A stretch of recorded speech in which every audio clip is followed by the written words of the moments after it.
All right, welcome back to Mostly Sports, Mike and Jay.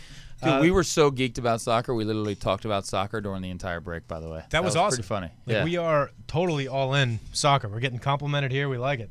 Telling us how awesome we are. We just like compliments. And then somebody said, why don't you guys start talking about the other groups? And we said, let's not get a little ridiculous. A little carried we away know what we're there. doing with the U.S. here. Yeah. I don't know if we could talk about Croatia, Iran, stuff like that. But I was saying to you But I thought on, that the, was good. on the break, I was driving around and I listened to ESPN Radio because they have every game on. And the guy that does it for ESPN Radio is amazing. It was just thrilling listening to this guy. It's like some Irish guy or whatever. And no, he was literally like the greatest play-by-play guy on the radio I'd ever heard. It's pretty fantastic. Check it out if you get a chance. All those soccer calls, that Landon Donovan call from Ian Dark. That Yeah. was awesome. We might have to play that again in a little bit. I'm not going to try and do 25 things at once. Our Twitters are going nuts. Thank you for everybody who's getting involved. Miss Beth on the message board going nuts always. I think she might be one of our biggest fans. I love it. She's great. Let's talk a little hoops. Oh, we're going to get to baseball eventually. For everyone who's listening and asking, we have plenty of time. We have the next 2.5 months to talk about baseball. So we will get to it eventually. We want to talk Kershaw's no-hitter because that was awesome. Vince Scully, the best in the business, no question about it, has called Very 19 cool. Very no-hitters. Can you imagine that? 19 no-hitters. Listening to him in that ninth inning by himself, calling it, was one of the coolest things ever. Yeah. That's And I loved when he said, you know what, now if you guys don't mind, I'm going to sit back and watch this with you. I said, that's all. I can't imagine doing that by yourself, to not be able to bounce any ideas off, especially in a baseball game in the dog days of summer when you have the Dodgers playing, like the Diamondbacks. What the hell do you talk about? Dude, he had the Stanley Cup guys in the booth with him, like last week, doing a game. And he's literally talking to these guys about the Stanley Cup and calling the game at the same time. Yeah. He was just like, what an incredible accomplishment. You guys are amazing. 3-2 pitch to Beltre. And then you go seamlessly going back and forth between it. And it was, it's like, it's just, No, he's a listen to master. your grandfather. It's awesome. He's a master. So for everybody who's asking, we will get to baseball. Not too much to talk about now. Kershaw's no-hitter, unbelievable. Other than that, not much to talk about. Phillies are on fire. Phillies of our Yankees going to make some moves for the deadline. We'll talk about Jeff Samardzija, where he's going, and, David Price, Matt Garza, all that stuff. We'll get to that. We got plenty of time. So for everybody asking, just hang on. We will get there eventually. First, we got to talk about NBA free agency and the upcoming draft this Thursday. July 1st is when teams can start talking to the free agents, and then they can't sign until July 10th. The big news yesterday coming out of New York, I hope nobody who listens to this show was surprised that Carmelo Anthony opted out yesterday. I always thought there was 0% chance he was going to opt in, whether they got Phil Jackson, Steve Kerr, Derek Fisher, whoever they got. There is no way in hell he was staying in New York, and he proved me right by saying, I'm out of here.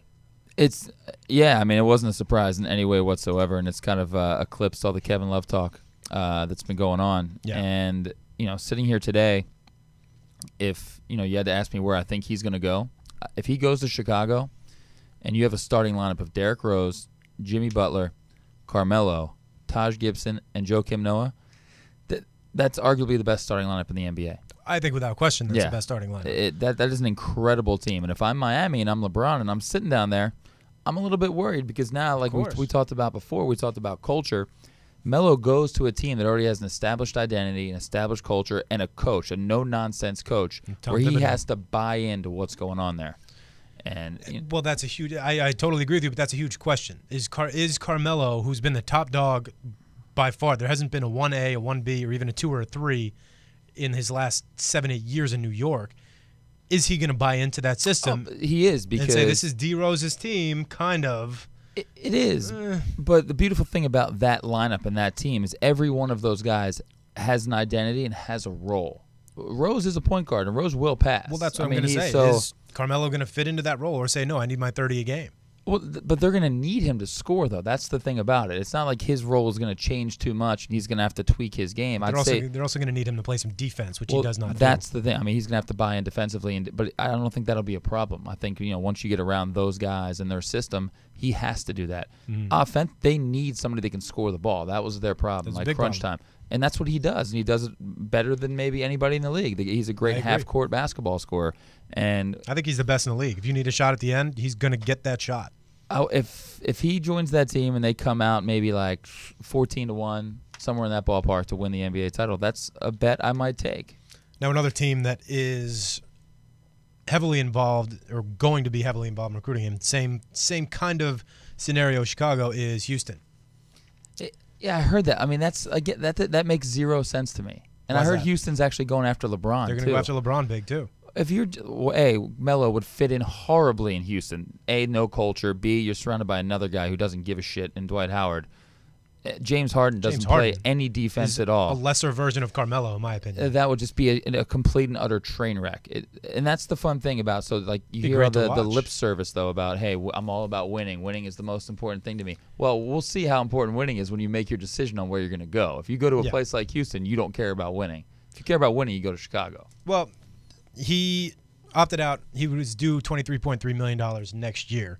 If he re-signs with the Knicks, he's going to be making. He could sign 5 years for $129 million. If he goes to Chicago or Houston minus the tax incentive, it will take a $50 million pay cut. So we'll see how badly he wants to win. That is not. I mean, I heard that this morning too, and that he's not taking a $50 million pay cut. He's just taking. He gets less years. Mm-hmm. But it's not like his life is over when that contract ends up. He's just going to sign another contract.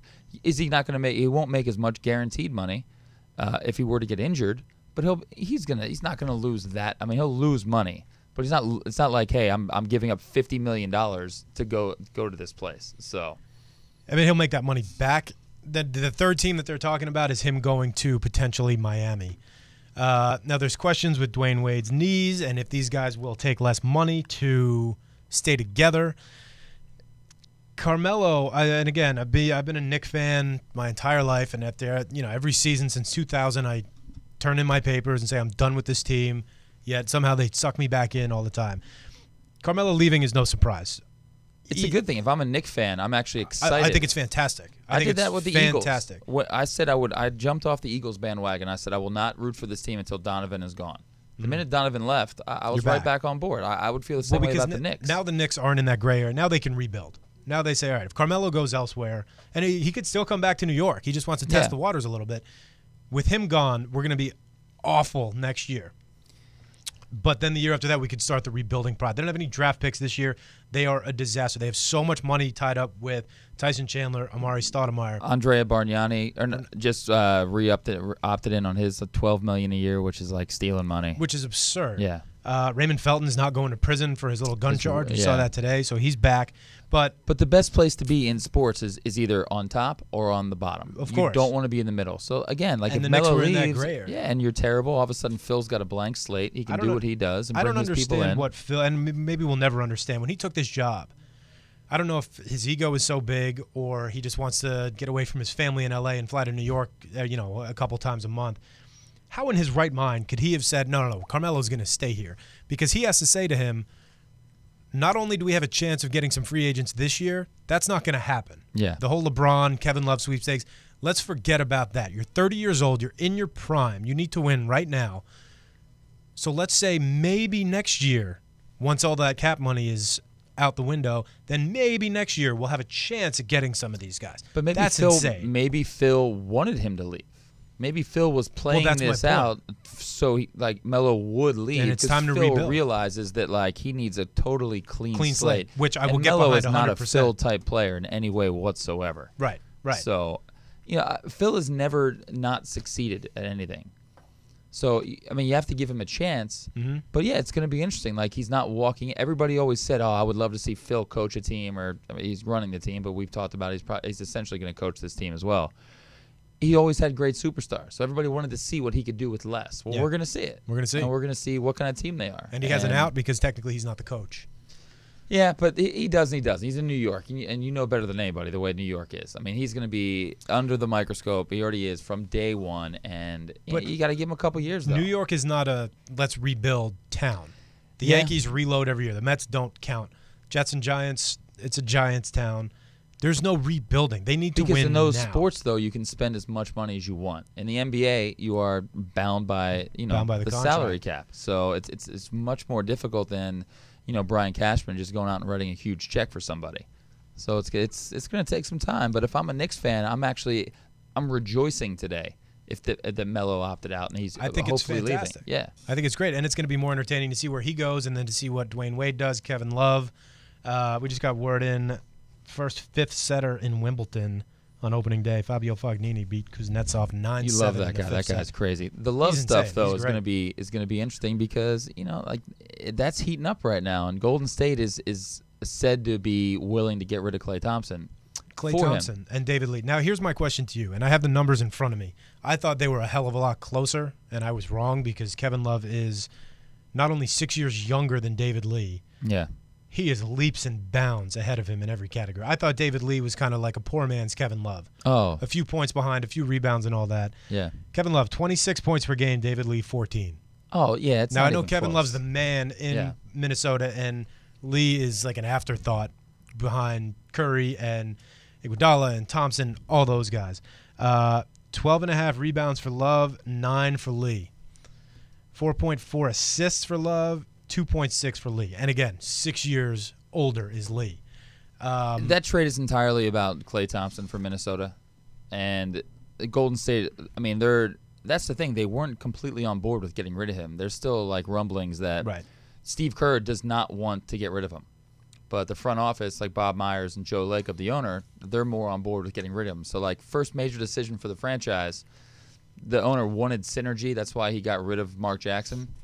There's already, like, a little bit of a ripple, a little bit of a divide between the two. So that's going to be an interesting thing that's a fun team. Regardless, I love seeing Thompson and Curry in the backcourt. I love watching Golden State play, especially with the athletes they have as their secondary, their role players. Harrison Barnes, I love it. Draymond Green is my guy. I mean, Draymond Green is he's like a Spurs type player. He's a guy that's just out there doing a lot of different things, doing Draymond Green things, dribbling, handing off, making great passes, knocking down threes, guarding the opposing team's best post player. He allows you the flexibility to make a trade like this where you give up a little bit to get a Kevin Love, because then talking about starting lineups. I mean, if you're looking at Steph Curry, Draymond Green, Andrew Bogut, Kevin Love, and Iguodala. It's a pretty good starting five right there. It's a great starting five. Yeah. And it's a fun team to watch, as opposed to someone like the Spurs, who everyone thinks is the most bland team in the U.S. And I think they'd be wrong. Now, what's interesting, too, is the Lakers are in talks also. They're in talks with the Kevin Love stuff. They're in talks with the Klay Thompson stuff. Not going to happen. They have the 7th pick. Got very interesting with Joel Embiid breaking his foot. It's like literally the worst thing that could have happened for the Sixers. The Sixers, worst thing. Third pick. We don't want Joel Embiid. We already have Nerlens Noel from last year. We're thinking this is great. The Cavs will take Embiid, and then Wiggins or Parker just falls right into our lap. And either one of those. I personally would rather have Parker, but either one of those guys would be fantastic. Now you got a guy, 19 years old, with a bad back, broken foot. Two of the worst things, like for a big guy or any athlete, you have bad feet and a bad back, you're screwed. Those things do not get better. No. So the history of this kind of stress fracture goes back. Bill Walton, Zydrunas Ilgauskas. The navicular bone, I believe, is what it's called. I think it is the navicular bone, yes. Dr. Devlin. Eric Montross, Yao Ming, same injury, which pretty much ended his career. Brendan Haywood. Did you say Michael Jordan? He had the same, but Jordan is a god. Jordan literally had the same injury, but came back and was fantastic. I'm just talking big men right now. Yeah. And what's funny is NBA Channel's been running the '84 draft, which is unbelievable. I think it's an hour and a half. Great. That was a great little documentary. Awesome. And they do the whole Olajuwon, Sam Bowie, Michael Jordan thing. And going back, you see what Portland needed, how they didn't need the guard. They had Clyde Drexler. Yep. They didn't need Michael Jordan. They needed a big man. And it was the same injury for Sam Bowie, and he never got his career back on track after that. It's now making this draft probably like one of the more there will probably be a documentary on this draft 15 years from now. Positively. Because especially with the talent coming out here. The shockwaves and how far will Embiid slide? You see some mock drafts now where Embiid's going down like 6, 7, 8. Mm-hmm. That seems kind of a lot considering a week ago this guy was a lock for the number one pick. So that might be. It's skewing too far the other direction. I mean, it couldn't have fallen that far. Right. But at the same time, you don't in a draft like this with like 3 or 4 guys that are potential all-stars, maybe locks for all-stars, and other very good players that will contribute to teams right away. You don't want to miss. Right. I mean, you don't want to be the guy that you can't afford to miss. You have the 3rd or 4th pick, and Embiid's on the board, and then you take him, and then he's hurt, breaks his foot again, and then you're Look at the screwed. Cavs last year. the misses, people don't talk about the misses enough until draft comes around. Today's Monday. The draft is Thursday. All this is going to do is heat up like crazy. It sets the trades back and the rumors and all that stuff. Yeah, it'll set you back years if you miss on drafts. Look at like the Greg this. Oden to Portland. I mean, that's two big men, two monster big men, Greg Oden and Sam Bowie, that Portland has drafted. Especially similar injuries. When you could have drafted Kevin Durant. So. Now, it's funny, if Miami would have beat San Antonio, Oden would have had a ring before Durant. Oh. That would have been interesting to talk about 4 or 5 years ago. Now, one of the people they're comparing Embiid to is Olajuwon. Yeah. Similar numbers, a little bit better in college. It's ridiculous. I mean, they call him players like that don't exist anymore. Embiid is a very nice player. He can step out, he can hit jumpers, he can turn over both shoulders. Mm-hmm. He is a dynamic player, and he plays defense and he blocks shots. But Olajuwon was a transcendent foot. I mean, guys still go to Olajuwon to learn footwork. That's an innate skill. It's something you're born with. To compare him to Olajuwon is ridiculous. To me, he's more of like he's like a better Serge Ibaka maybe. Offensively, he can score in the post, but he can step out, he can hit some jumpers, and on the defensive end, he's fantastic. I agree with you. It's going to be very interesting to see how this turns out. What do you think? What do you think your boys in Philly do with the third pick? Well, they're talking about trading up, trading Thad Young and the third pick to the Cavs, and trading up. I think personally they're tanking again next year. I could see them taking Embiid with the third pick, even with Noel and Sam Hinkie, the general manager, just literally collecting assets, trying to get as many good players, regardless if the team is good or not, to then maybe in another year then make a big splash, maybe trade a couple guys and try and get a superstar. He's still collecting pieces, and they're going to be terrible next year, but he's going to make a lot of deals like all these guys are. And the Lakers, I believe they're at 7. Looking at a guy like Marcus Smart, it would be fun to watch Marcus Smart and Kobe play together. I mean, that would be great for the Lakers. And, latest projections have him at number 4 going to Orlando. Which is interesting. He's been going up and down. Yeah. Dante Exum, the Australian kid whose dad played at North Carolina. Exum's going to be interesting because he's an X factor. He's one of those enigma guys that he could be fantastic, but you don't want to be the team that takes him and he's all of a sudden, wait, this guy, all he's done is play at the Australian Institute of Sport. Right. He could be a Ricky Rubio type thing. He gets drafted by Utah with the 5th pick. He might say, you know what, I don't want to come over and play in Salt Lake City. He's a big guard, though, so Orlando at 4 seems like the perfect fit for them because then you can slide Oladipo over to the 2. Oladipo offensively is a 2, but he's a little shorter than on the defensive end. Yeah. You put Oladipo on the other team's point guard where he just dogs them and plays great defense. Have Exum guard the 2. What's Oladipo, 6'3"? He's like 6'3", 6'4", crazy athletic, great Exum defender. At 6'6". Yeah, Exum handles the ball well, gets to the rack very well. Like I said, his dad played at North Carolina. He's got a great pedigree. Like on Draft Express, they have great breakdowns of these guys and great videos. He's just got to prove it. His jump shot's a little suspect, but yeah, again, I mean, it's you got to take a gamble to reap any kind of a reward. But man, you do not want to miss on a draft like this. Mm-hmm. You can't be the team that took the guy that wasn't like Nick Stauskas to me when we had our agent friend Ray Strickland on. Yeah, he was really high on Stauskas. I like Stauskas. He's very good. But now you're looking, he's sliding up to like 9th in the draft now. He's down to 13 in Minnesota right now. If you're taking a guy 9th, he's got to be able to do a lot of things aside from just literally shooting the ball. So, well, the pressure on these top, I don't want to say an arbitrary number. Let's say the top 10. The pressure on these guys to help their team win immediately is huge. The fact that Embiid is going to slide so far down because he's hurt right now, may not be able to help his team win next year wherever he may go, is a little absurd that you're asking these kids to do this much 10, 15 years ago. That never happened. You drafted somebody for their potential down the road, not for what they're going to do in the first 1, 2, 3 years for you. And that's what's happening now with Wiggins and Parker. These guys need to be immediate game changers. Well, everybody wants to find the next Damian Lillard. They want to find like that guy. There's a guy in the draft this year, this guy Elfrid Payton from I believe it's Louisiana Lafayette. And he's like this year's, about a month ago, he was, in the 20s projected. Now, all of a sudden, you see him like projected as high as like 7, 8, or 9. Mm-hmm. I watched this guy. I saw him play in college. Watched a lot of his videos, breaking them down. He can't shoot. And that's the thing. Like, these GMs watch these guys, and they almost outsmart themselves. And they say, oh, he's a natural-born leader. Everybody loves him. He is a very good player. I mean, he can get to the hole on anybody. But as Michael Kidd-Gilchrist showed us, Michael Kidd, he cannot shoot the ball. If you cannot shoot the ball in the NBA and you play in a guard position, you're screwed. You're done. And this kid Peyton literally has one of the worst jump shots I've ever seen in my entire life, let alone on an NBA basketball player. So regardless of how good he is at getting to the hole and what a good guy he is and what a true point guard he is, if he can't shoot, he's screwed. I mean, he's going to be going up against superior athletes, superior defensive schemes. So that's a guy, unfortunately, if you want to talk about a bust, a guy that I'm not necessarily very high on, it would be that guy right there. Cleveland as the number 1 pick. Yeah.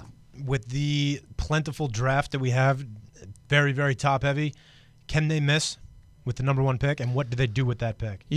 No, you can't miss. You have to take Wiggins or Parker, and I like Parker, but if you bring Wiggins in, then they're definitely going to make a move with Dion Waiters, because you can't have all 3 of those guys. You have to have, if you're going to run out there Kyrie and Andrew Wiggins, that's fantastic. You have a dynamic backcourt, for the next 10 years. But then you have to turn Dion Waiters into something. Mm-hmm. So I think they're in a great position, because unlike last year where nobody knew who should go first, they kind of took a flyer on Anthony Bennett. Mm-hmm. I mean, last year's draft sucked. I can't blame them for taking Bennett or whoever. Bad year with the number 1 pick. Yeah, but this year is not. And there are 2 guys out there that are going to be very good, and there's little doubt about it unless they get hurt, and that's Wiggins or Parker. They have to take one of those 2 guys. Chances LeBron goes back to Cleveland. 10%. Chances he stays in Miami. 90%. Carmelo He's not to going Miami? Anywhere else but those 2 places. He's staying in Miami. Carmelo to Miami? No, not going to happen. No way. It's those guys make too much money. Dwayne Wade is not going to give up. Those guys are not going to take a pay cut. But then they're gonna have a tough time. If Carmelo goes to Chicago, Miami guys don't take a pay cut, they're gonna have 0 supporting cast around them. Oh, Miami's screwed. Yeah. And then Pat Riley came. Did you see Pat Riley's press conference? You gotta love Pat. I mean, Pat just comes out. I loved him since the day. Are you kidding? My sister was Pat Riley in when she was 8 years old. Slick back the hair. A little 8-year-old girl dressing up as Pat Riley was hysterical. That is. I would like to see a picture of that. That's we got fantastic. it. We've loved Pat Riley. Being a Knicks fan since I was a kid. So. He's completely delusional though. I mean, he got up there, and pretty much everything he said made no sense. He just seemed like there was no problems. Hey, we're going to do this, we're going to do that. Like, they didn't, apparently, LeBron's pretty pissed off at the owner because they didn't go over the luxury cap this year. Hence, they lost Mike Miller. They didn't use their mid-level exception. They took a couple, cost, saving measures this year, and they could have used a couple extra guys, as we saw in the finals. It would have made a big difference. Huge difference. They were exposed. So if you're LeBron James, you took a pay cut to go there. You don't want your owner to then start skimping on things. Another thing Pat Riley was saying was he referenced last year. Remember the finals game last year when Duncan wasn't in at the end of the game when Bosh got the rebound? Game 6. And that was and Pat Riley was like, it's just Miami, and they give us a hard time. Nobody talked about Tim Duncan not being in the game. And the whole time I'm sitting there, I'm like, that's all the world talked about were Popovich's mistakes at the end of that game. And Riley's great, but he's another one of those guys that's never lost. Mm-hmm. So he's not used to it. So he just assumes it's going to be, everything's going to work out for him, which is great. It's delusional, but it's fantastic. Going back to that Spurs Heat Game 6 last year, I've watched that probably a dozen times, the last couple minutes, and there were about 12 things that happened in those last 2 or 3 minutes that were tiny little things. Mm-hmm. Duncan not being in to get that rebound that went around the horn that I think Mike Miller dropped the 3. Manu Ginobili missing 2 free throws, unheard of. Kawhi Leonard, so many times. Kawhi Leonard missed a couple, or missed one. Missed one, yeah. So many tiny little things that at the time you said, that's not that big of a deal. It could be. Not that big of a deal, though. But every single one of those things went in the Heat's favor. The Spurs did not get – if they would have had one of those, if they had Duncan in to grab that rebound, that game's over. Ray Allen does not get that 3. It would be a different world we live in had they won that title. And they should have won that. Yeah. Unbelievable. The LeBron world would be just so different. Such a fun game to watch. Yeah. Now, what's going to happen if you're LeBron James right now? Okay, we're going to do a little PTI heads-on-sticks thing. Yeah. They ask you to take a pay cut to go after some of those second-level guys as supporting cast for you. Dwayne Wade's getting his, $24 million or something? It's like 21, almost 21. Him and Bob. They all signed identical contracts. They all signed the same thing. Yeah, so they're all making the same. You ask LeBron to take a cut. You ask these guys to take a cut. It's not going to happen. But you would think somebody at Dwayne LeBron's Wade level, needs to take the cut. Chris Bosh needs to take the cut. LeBron doesn't need to. LeBron doesn't need to, but if those guys don't budge, yeah, what do? You just suck it up? This is his legacy. Dwayne Wade legacy, what does he have? 3 rings now, one without LeBron. He had Shaq for that one. Yeah. we're not talking legacy with Dwayne Wade. No. Okay. Chris Bosh, I think borderline Hall of Famer at this point, probably going to get in if this keeps up. Okay. Yeah. That's very debatable. LeBron James has Michael Jordan, not a Bill Russell just yet, Kobe Bryant, Larry Bird, Magic Johnson in his air right now. He's getting up to that rarefied air. He's not though. That should be 100% what is on his mind. How to make this team better to get more rings. Because at this point, it doesn't matter if he scores 35, averages that a season, wins the MVP again. Who cares? All it is for now, him, is rings. That's all that matters. It's the Tiger Woods, Jack Nicklaus thing. Absolutely. I mean, 10 years ago, Tiger was a virtual lock to catch Jack. You forget how hard this stuff is to win these titles. LeBron has 2. He has a long way to go to get to 6, man, and the league is only getting better. The Western Conference is just so much better than the East.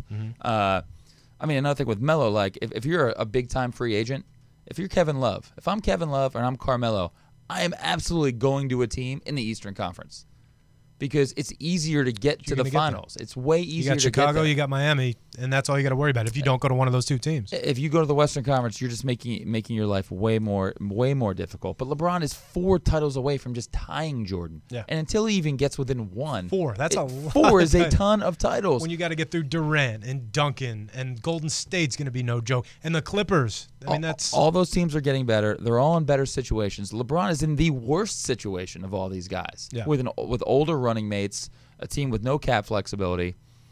We'll see. This is where Pat Riley's going to earn his money and his recruiting powers and see if he can get guys to take a little less dough. And if I'm LeBron, I'd put his over-under right now at 4 titles. I would not bet he'd win more than 4. 4. That's interesting. I think I might go for the push. Yeah, 4 is probably like around a push. Maybe he'll get 2 more. But he's not going to go on some crazy run where he's going to win like 3 or 4 titles. But now these guys seem to be – I think it was the 92 Olympics that kind of started this whole thing, and it's obviously taken a little bit of a fast track lately. These guys, Durant, LeBron, Wade, Carmelo, these guys all seem like they're a very tight-knit group. Yeah. You know, they're always hanging out in the offseason. They're always doing what seems like fun stuff together, and with YouTube and Twitter, we could see what they're doing every day. What are they talking about right now between Carmelo, LeBron? Are they talking about joining forces in Cleveland or, you know, going to a fun town or doing something in L.A. or Golden State or staying in Miami, turning around the Knicks? What are they talking about right now? I don't think that – I think the backlash for this group mentality of going and doing all this stuff together, they've gotten so much heat for it, like LeBron especially. Like if Melo did that, nobody would care because I really don't think anybody gives a crap about Melo. I think it's just all what LeBron's going to do. And, yeah, he's talking to all these guys, but LeBron doesn't want to go to his 3rd team before he's 30 years old, or I guess he's 30 now. I mean, guys should be coming to him. He shouldn't have to leave to go to other places. You know, if you're the best player in the world, this amazing talent that shares the ball and everybody wants to play with, you'd think people would be lining up around the corner to come play with him. You would think, but like you said, he's got a bad situation. Out of all those guys, he's got the worst situation. Yeah.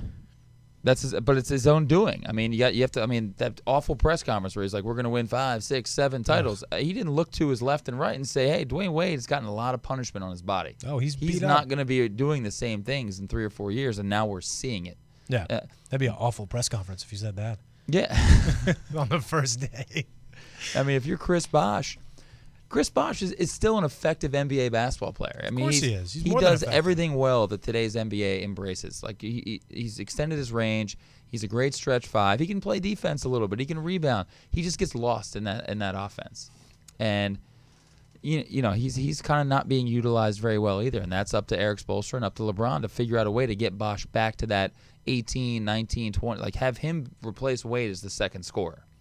Would be probably a great step for them in the future. Be a great step and a seemingly very simple step because he wouldn't have any problem stepping right into that role. And he would do that well. I mean, Bosh he was the man in Toronto, so this would be the man in Toronto. He played when LeBron missed that game in Portland earlier this year. That Bosh won the game on the 3. Yeah, Bosh was amazing, and you got a nice glimpse at what Bosh was. Prior to the Heat, and you need to get more of that out of him. Second to last question I want to ask you, how long does KD and Russell Westbrook marriage stay together in OKC? Well, Westbrook can opt out after this year, I believe. Yeah. So this is a big year for them. I mean, it's a huge year. Yeah. All those pieces, Ibaka's going to come back. They made a great pick with Steven Adams. Steven Adams is going to be a very productive NBA basketball player. In that first-round series, I was shocked to see his name pop up.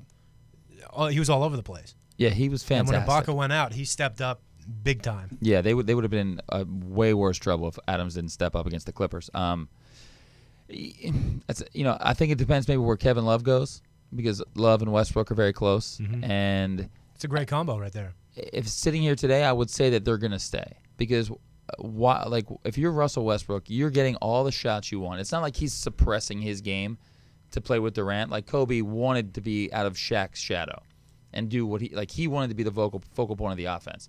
Westbrook already is pretty much, it's like 50-50 with those two. So which is ridiculous. It is ridiculous, but Westbrook, he's got to be able to do, be untamed. He was fantastic in the playoffs. So now is, I feel, not the time to rip him. I think those guys need to be going at it full bore. We saw that in the playoffs this year. I would think he would stay. Him leaving, I mean, where would you go if you're Westbrook? I mean, it's that'll come into picture next year when he's opting out for free agency maybe. But I think him and Kevin Love meet up in New York. That would be a dream come true for you. That'd be fantastic. Yeah. I like both those guys. Last question, then we got to move on. Who does Cleveland take number 1? Andrew Wiggins. Wiggins? Yes. Okay. That's what I'm going with. Unless the Sixers trade up, but I'm going to go with Wiggins. All right, shifting gears now, and then we're going to get going in these movies. You watch any golf this weekend or no?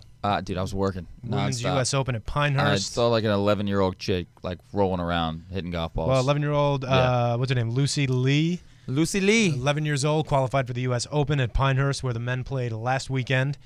Shot a 7-over and then an 8-over. Did not make the cut. 11. I mean, 11 she was like 2 feet tall and not big, and she was crushing the ball. Eating ice cream in the post-game interview. That's scary. And there's some dad out there right now that has like a 3 or 4-year-old that's like, all right, I need to break the record of an 11-year-old. So it's like, we're looking at this kid. You have 5 years. You better get your ass in gear. Well, that was the debate this weekend. Is some people were saying that she needed to be treated like a child, which she is, and get all the press and everything away from her. That's one side of the argument. The other side of the argument is she's playing in an adult tournament against adults. It's the U.S. Open. Give us 1 sec on that. We got a phone call waiting. Phone call. If she's going to be playing in these tournaments, then she needs to be treated like an adult as she is. It's a 50-50 argument. We're going to get to that in 1 sec. We are told we have a caller. Who do we got? Caller, thanks for calling in. Who is this? Hi, I'm sorry. Is this Dr. Judy or any of her assistants? She's a psychologist. I might have the wrong number. You might have. Sadly, we are not psychologists. We could try if you like. I think that's another show that was on right before us. You want us to give it a shot? Sorry. No. I'm wondering. No, I was wondering if Dr. Judy was available. She gave me a reference to one of her other assistants. I believe, like an intern of hers. Her name's Elizabeth Crane. That's sadly neither of us. But again, if you have a question, we'd love to field it and help you out. Thank you. What kind of number is this? Is this a talk show or something else? You're actually on the air right now. It's a sports show. It's called Mostly Sports. Have you worked with Dr. Judy before? We haven't worked with her. We've crossed paths with Dr. Judy. We haven't been on her show just yet. Not yet, but we're gonna. You should try. She has an email address. Her facility is called the Psychological Healing Center, where she likes to do broadcasts. I love blood tests. That sounds fantastic. You just said broadcast. Oh, broadcast. Oh, I thought I heard blood tests. I don't know. My old ears are struggling. Broadcast. Very cool. Podcast. Okay. Well, thanks for calling. Yeah, we'll let Dr. Judy know you were looking for her. We'll see her in like the commissary here at UBN Radio. Great. Thank you. All right. Thanks. Bye. Have a good day. All right. You too. Take care. That was fantastic. We got to screen these calls a little more, probably. No, please. That's what I said. I was waiting for somebody to call in and think it was something else. Blood tests. Dude, I was just like, oh man. Anyway, with the debate, 11-year-old. Getting back to it, I played in a tennis tournament this weekend. It was a lot of college kids, a lot of high school kids who were a lot better than I was. Yeah. That wasn't the draw. The draw was watching the parents of these kids and just clinging on to the potential for some of these kids on the tennis tour. They wanted to all be on the ATP, but first they have to go through the ITF, International Tennis Federation, and these parents were insane. Yeah. Yelling at their kids on the court. One parent threatened to pull their kid off the court. Really? Oh my! I couldn't leave. We had our whole family down at Jen's parents' house, and I couldn't leave because this was so entertaining watching the parents. The tennis was sensational. These kids were phenomenal. Mm-hmm. but watching the parents was the whole show, because you would think, they're at the Djokovic level, the Nadal, the Murrays. It was insane, and it took me back to when I was down in Texas, and I'm not even going to talk about Texas football. Watching my nephews play baseball, they have a very laid-back team coached by my brother-in-law. The opposing team, the McRib hater. Yeah, the McRib hater.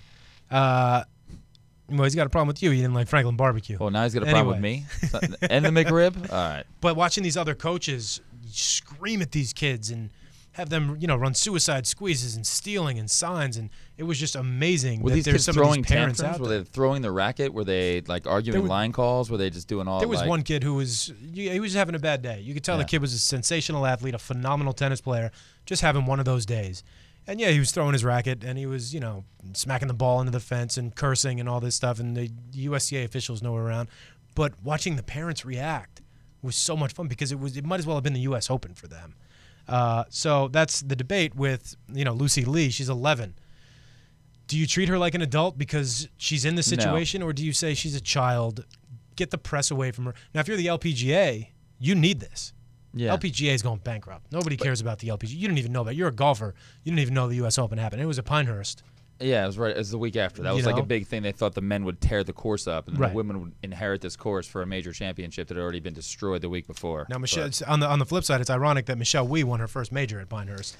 Deadspin video twerking. I know we talked about it earlier. Twerking, drinking out of the cup, which I would do if I won anything. Hell yeah, had a cup, I would absolutely drink out of it. But she's got this persona that she's like unemotional, and you see her in these press conferences. She's not very colorful. All of a sudden, this video pops up. She's sucking beer out of her trophy, twerking. Yeah. God bless her. She won some 24 years old. First came onto the scene at 13 playing in the men's. We got another call? We got another call. Let's take it. Fingers crossed.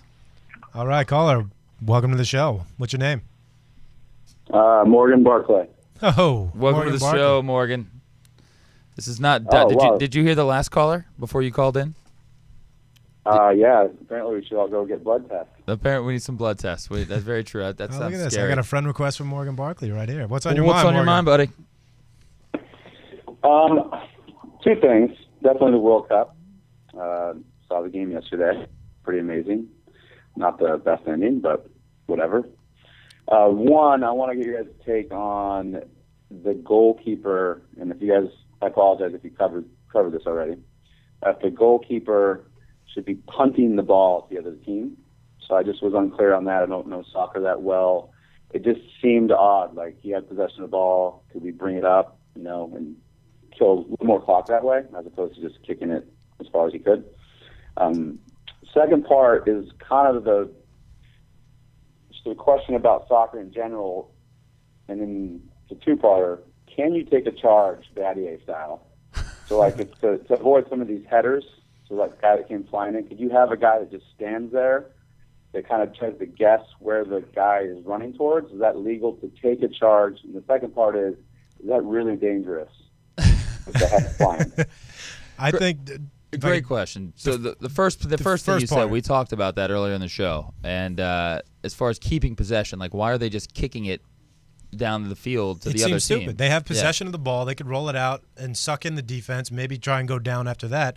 But instead, they're just punting the ball a little past midfield, and it seems like a 50-50 shot who gets the ball. They can't punt it that far and say, oh, this guy's open, I'm going to get it to him. It's like the four corners in basketball that North Carolina ran back in the 80s, where you just spread it out, keep possession of the ball as long as possible, and just milk some clock. No, you nailed that one. I love that. I don't think there's enough basketball philosophies that are applied to soccer. I think soccer would be a better sport if there was more basketball in it. I agree with you on that, Morgan. I don't see why you would give up a 100% possession for a 50-50 shot down the field.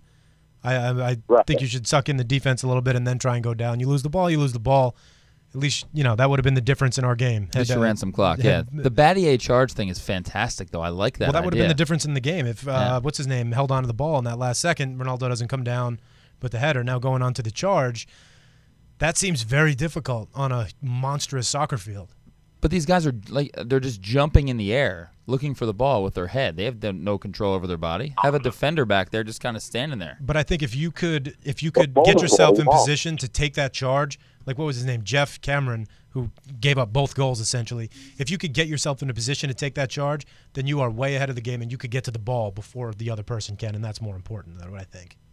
Morgan, what do you think? You could do, 2 or 3 guys. I mean, maybe it's towards the end of the game, but I don't know how many you can line up. But I guess I don't know if that's illegal, because obviously in football, guy goes past 5 yards, you can't just get in the receiver's way, right? But in basketball, you can do it. And also, would it be a foul on the offender or the defender? I don't know. That's another thing. Yeah, the rules of soccer are just so bizarre.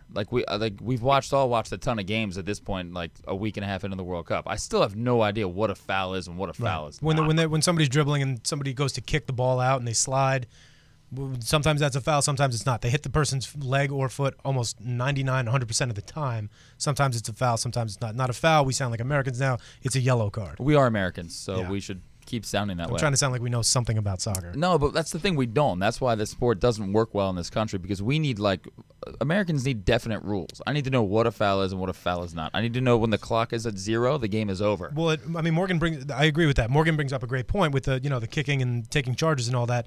It's interesting to hear somebody's take who doesn't follow it as much, but who knows a lot about sports. Last Thanksgiving, my brother-in-law's family was in town, and I was watching with my sister's father-in-law football, American football, and he doesn't watch any of it. And he was asking so many intelligent questions he's an athlete, he knows soccer very well, but he was asking so many good questions about American football that I said, I don't know. He said the big one was, he goes, why do you give the ball to the smallest guy on the field and have him run right into the middle of all the big guys?